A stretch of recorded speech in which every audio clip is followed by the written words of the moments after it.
Hey guys, Max of Max's Models here, which you probably already know. A little bit of an inspiration hit, so I decided to sit down and record this immediately before it slipped away. A lot of you guys ask me, where you come for ideas for all the videos, and you just inspiration hits, and when it hits, I have learned you really need to go right away because can't tell you how many great ideas I've had that I forgot about because I didn't write it down and record as soon as I had the thought. So here's the thing. As you guys know, I'm hoping to have Dan Monroe join us for a live stream. I really love his channel. I get a lot of comments from you guys about his channel and some of the others. And I was thinking, you know, we talk so much about movies on this channel as well as models because there's a lot of overlap between the two. Not only the fact that models are used in movies and stuff like that, but also because it's just part of the creative spirit that we all have. Movies are creative creation, models are creative creation, and the subject matter is often the same thing.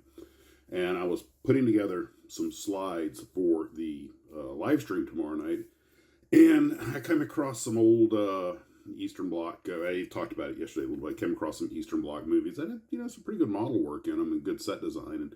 And I thought we'd touch on that and a few other things. And it just dawned on me, I almost thought about starting another channel, Max's Movies. And I said, you know what? We talk about them so much here, I could almost change the name of this to Max's Models and Movies. But no, this is still a model channel. Building is what we do, and that's the primary focus. I would like to do a Max's Movies, but I already did my pilots and prop wash, and I haven't put a video out there in a while because you realize you have all these great ideas, but it takes time to put this stuff together. You don't have time to do it justice. I was thinking about another pilots and prop wash video. One of them was on aircraft ownership and the problem of owning older airplanes and things like that. Of course, a lot of this is kind of obvious. So like owning older cars. But anyway, the next live stream will be dealing with a lot of stuff like the evolution of models. I've got a special section put together of models we built, like models we think of when we think of the Korean War, like the Panther jet and the Sabre jet and the MiG-15.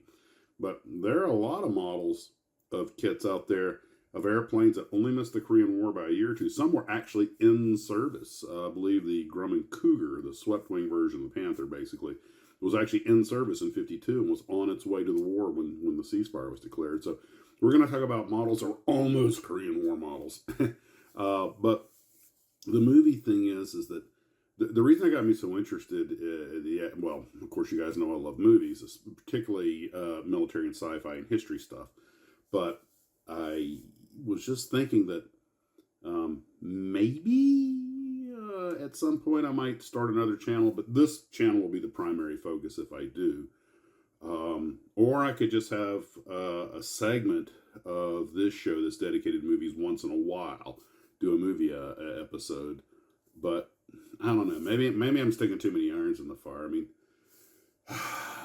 you see, I think I have a creative mind, which is why I do all this. I mean, we all do because building models is a creative exercise, and it's really easy for the scatterbrained, nutty professor, crazy mind to overload itself with what seem like great ideas at the time, and then you get the nuts and bolts of it and it gets carried away.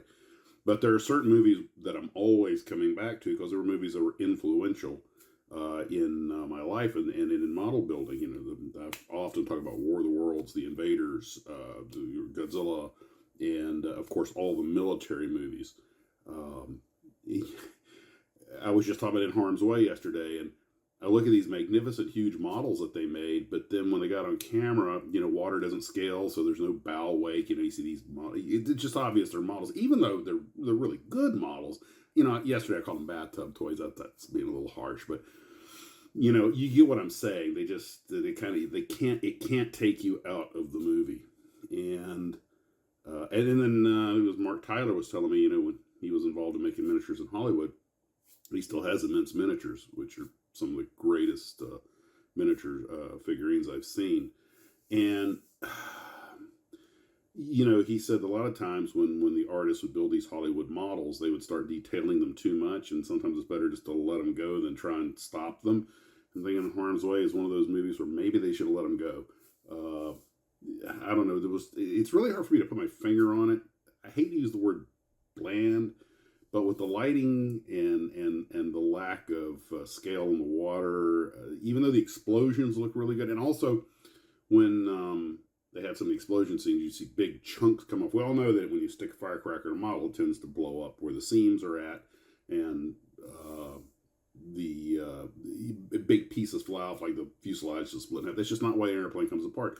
Harm's Way had one of the best aerial sequences when they shoot down Kirk Douglas's, what was it, PBJ, basically the Navy version of the B-25 Mitchell.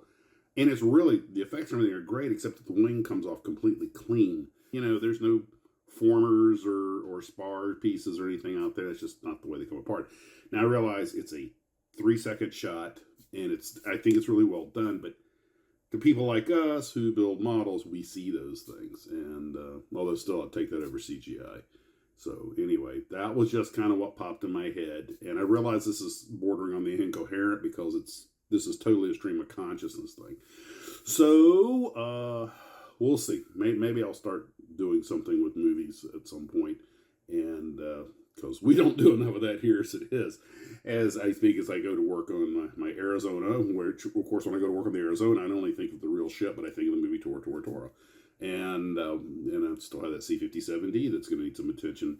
And to be honest, the more I look at that and watch the build videos on it, I'm getting just a hint intimidated by that thing because I see the magnificent work some of these guys do, and I'm like, oh my God, please let mine look like that when it's done.